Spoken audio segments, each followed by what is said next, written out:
मोजून 45 मिनिटाचा लेओव्हर होता. स्वस्त फ्लाईट. आणि लेओव्हर झाला आणि आम्ही दुसऱ्या फ्लाईटमध्ये बसलो. फ्लाईटमध्ये बसून एक दुसऱ्या मिनिट आता फ्लाईट उडणार आहे असं असं अशा अशा मार्गावरती असताना आम्हाला सांगितलं की फ्लाईटमधून उतरा. एअर स्पेस क्लोज झाली आणि एअरपोर्टसुद्धा क्लोज झालं. त्याच्यानंतर पुढचा आम्ही अख्खा दिवस एअरपोर्टवरती होतो. रात्री आम्ही T4वरती होतो आणि टर्मिनल 1वरती रात्री ड्रोन अटॅक झाले. त्याच्यानंतर T2ला सुद्धा एक अटॅक झाला. त्याच्यामुळे त्यांनी आम्हाला तिथनं इव्हॅक्युएट करून एका हॉटेलमध्ये घेऊन गेलं. आम्ही त्या हॉटेलमध्ये पुढचे 7-8 दिवस राहिलो होतो. सगळ्याचा खर्च एअरलाईन थ्रू त्यांनीच प्रोव्हाइड करून दिला होता.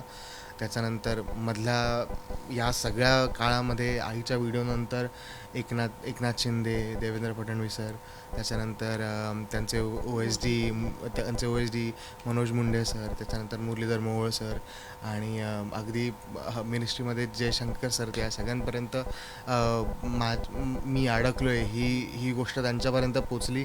त्यांच्याकडनं अनेक रिस्पॉन्सेस आले. दर 1 तासानंतर 2 तासानंतर मला कॉल येत होता की तुम्ही कसे आहात, तुम्हाला काही आणि हो, विनोद सातव तर सतत दर 2 तासांनी त्यांचा मला एकदा तरी कॉल असायचा की काय पुढे हालचाल आहे, काय तुमचं होतं आहे का, तुम्ही येऊ शकता का दुबईमध्ये, आपण दुबईमधून आपण प्लॅन करू. पण त्यावेळी सुद्धा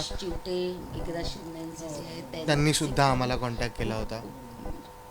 पण या सगळ्यामध्ये हे आम्ही तिथून बाहेर निघायचं होतं. पण तिथे असतानासुद्धा मी अनेक माझ्या डोळ्यासमोर मिसाईल्स फुटताना, ड्रोन्स फुटताना, इंटरसेप्ट होताना, काही मिसाईल्स आकाशात नुसता उडून कुठेतरी असा गायब होताना अशा खूप वेळा बघितल्या. म्हणजे इन्क्लुडिंग रात्री मला खरं ह्या सगळ्या गोष्टींमुळे रात्रीची झोपसुद्धा थोडी कमी लागत होती. त्यामुळे अगदी मी 4 वाजता तिकडे बाहेर हॉटेलच्या इथे आम्ही लॉबीमध्ये असल्यामुळे लॉबीमधनं थोडासा व्ह्यू होता बाहेरचा. तर तिथे लॉबीमध्ये असतानासुद्धा सकाळी 4 वाजता आम्ही बाहेर ड्रोन फुटताना बघितलेत, मिसाईल्स फुटताना बघितलेत.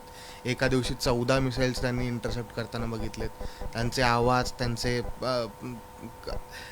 असं वाटत होतं की इथे बाजूलाच बॉम्ब फुटला, एवढ्या जोरात सगळ्या गोष्टींचा आवाज येतो. त्यामुळे थोडं घाबरणाऱ्यासारखंच वातावरण होतं. पण मग